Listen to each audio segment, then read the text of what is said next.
primeira vez que nós temos no mundo um problema democrático, a gente pode dizer assim. É um problema que afeta todo mundo do mesmo jeito. Independente se é do hemisfério norte, sul, rico, pobre, todos estamos sentindo os efeitos, todos estamos sendo afetados. Então, um problema global exige soluções globais, independente de interesses políticos, religiosos, seja lá o que for, econômicos, né? Então, o IPCC, o painel intergovernamental, né, liderado pela ONU de mudanças climáticas, que tem acompanhado e denunciado tudo o que está acontecendo, evidenciando com medidas bastante sólidas, pesquisas mostrando toda essa mudança. Esse aqui é o site principal do IPCC, que é um site que vale a pena a gente estar sempre acompanhando, que tem muita coisa interessante desenvolvendo e mostrando os desdobramentos, né? Um monte de previsões catastróficas, né? Um monte de tentativas de melhoria da forma de entender, mas algumas conclusões básicas vão nesse caminho. Nos últimos 11 dos últimos 12 anos tiveram entre os 12 mais quentes desde que se começou a fazer registros, né? O aumento global do nível do mar aumentou, quase que 90% de certeza que o aquecimento global dos últimos 50 anos se deve à atividade humana. A ONU só reconheceu isso há 3 anos atrás, né? E que hoje a gente consome 20% mais recursos do que a nossa capacidade de repor, do que a nossa resiliência, né? Seguindo assim, hoje a gente já sabe que hoje nós já gastamos 1,5 vezes a capacidade de suporte do planeta. Ou seja, se todos no planeta consumissem no mesmo nível dos americanos, a gente precisaria de 1,5 planetas. Até o ano 2050 precisaria de 2 planetas. É que isso está mal distribuído, não é do mesmo jeito, mas esse é o nosso volume, e sem falar essa cultura, que aí é um outro capítulo nessa discussão do consumismo versus o consumerismo. O consumerismo é o termo que se criou para falar do consumo consciente, para parar um pouco com essa história de compra e joga fora, como a Silvia Suzuki já tinha falado, né, de pensar mais no que estou comprando, o porquê da real necessidade. E claro que esse é um discurso que nenhum empresário gosta muito de ouvir, porque aí a gente precisa do consumismo, né? As empresas têm que vender, os bancos têm que financiar, vira uma roda, e se vem qualquer discurso para falar, opa, tem que pôr um pé no freio, tem que pensar muito antes de comprar, isso é um discurso que o capitalismo não vê com bons olhos. Então a gente começa a ver outros conflitos em outras esferas também, né? E um monte de desafios. Estima-se que ainda hoje 20% das pessoas do mundo vivem abaixo da linha de pobreza, definida pela ONU, $1 por dia. Tem 20% da população com menos de $1 por dia, sobrevivendo dessa forma, né? Na China, né, 1/3 da população em condições subhumanas.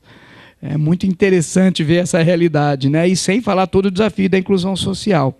Como tudo gera polêmica, né, a gente tem uma corrente bastante séria de cientistas conceituados também falando que isso é uma negação, que o mundo sempre passou por fases de aquecimento, de resfriamento, e que não é nada disso, que essa história de aquecimento global é uma fraude. Enfim, tem uma polêmica bastante grande, o que é interessante também, gera mais discussões, né? Seja como for, independente dessas críticas, o próprio Al Gore, que se tornou um dos líderes desse movimento, né, vendendo livros, palestras, filme, né, A Verdade Inconveniente, mas, mesmo assim, o que fica é que o que importa é que nós temos que ter uma forma mais racional de aproveitar os recursos naturais, uma forma mais racional de consumir, né, e estão começando a surgir iniciativas interessantes, né, em vários lugares, seja por empresas, por prefeituras, por governos, né, tentando estimular um uso mais inteligente dos recursos naturais, né, desde um grande incentivo para reciclagem, que todo mundo conhece, até medidas mais interessantes, como compras coletivas, por exemplo, ou abrir mão da necessidade de posse, né? Isso é muito, muito comum em algumas cidades da Europa, por exemplo, com bicicletas. E agora Copenhague já começou a fazer com carro, por exemplo. Um esquema onde você não precisa ter um carro para andar em Copenhague. Você aluga, tem vários pontos, você aluga e paga pelo número de horas que usou, ou de minutos. Pega em um ponto, deixa em outro, você tem uma espécie de um cartão onde debita o tempo que você ficou com aquele carro. Uma coisa bem mais interessante, bem mais sustentável. Coisas desse tipo começam a surgir como uma forma de trabalhar. O que implica hoje é que é uma nova realidade de negócio. Falar em sustentabilidade passou a ser a ordem do dia. O novo modelo de pensar em negócio. Tem muito livro, muita revista colocando isso, né? Paralelo a isso, nós temos hoje duas questões que preocupam. Uma é a questão do aquecimento global e outra é a crise da água, né? A gente sabe, o Tratado de Quioto criou o grande avanço do Tratado de Quioto foi criar a primeira commodity ambiental, que foi o crédito de carbono.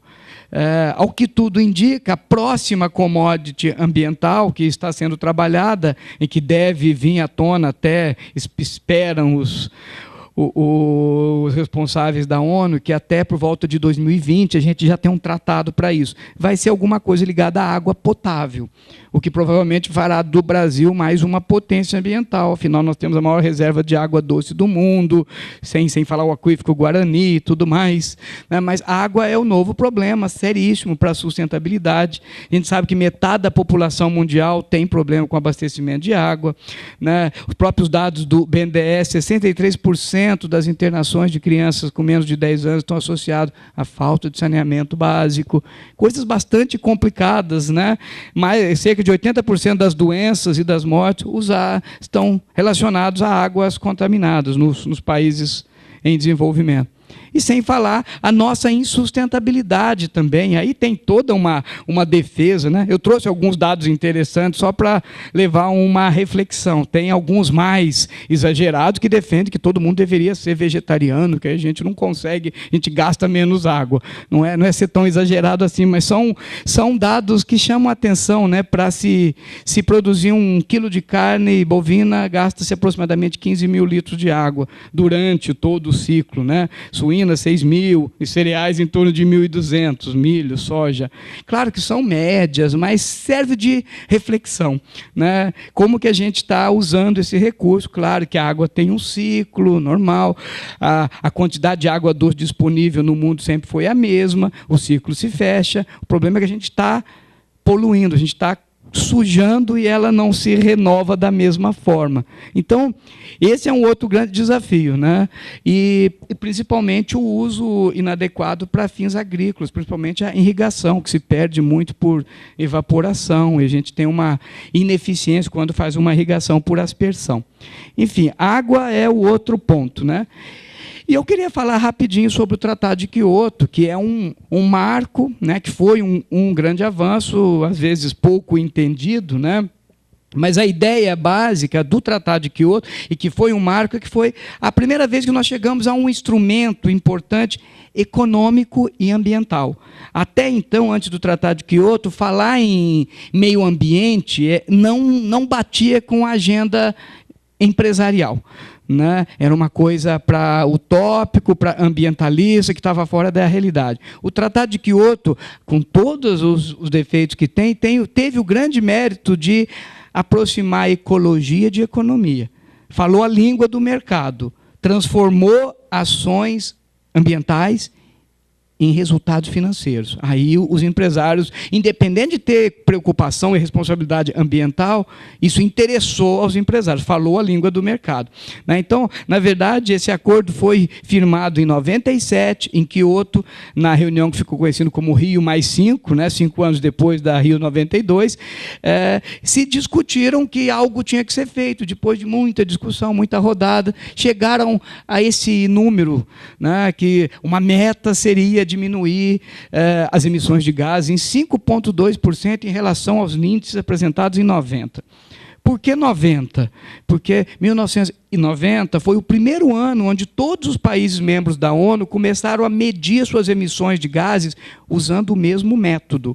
Já em preparação para Rio 92, né, a ONU determinou um método padrão e todos os países membros começaram a medir. Então, foi o primeiro ano que a gente teve uma base única de comparação. E por que 5,2%? E 5,2% não tem nada a ver, foi o único índice que foi possível chegar num acordo. Segundo os especialistas do assunto, para fazer alguma diferença concreta, isso teria que ser pelo menos 60%. Esse 5,2 não quer dizer nada. Mas foi o começo da primeira fase de Kyoto, que vai até 2012, até no ano que vem. O grande desafio é o que vem depois, como é que fica. Na verdade, a ideia foi aprovada em 97, mas ele só entrou em vigor realmente depois. Só entrou em vigor para valer em 2008.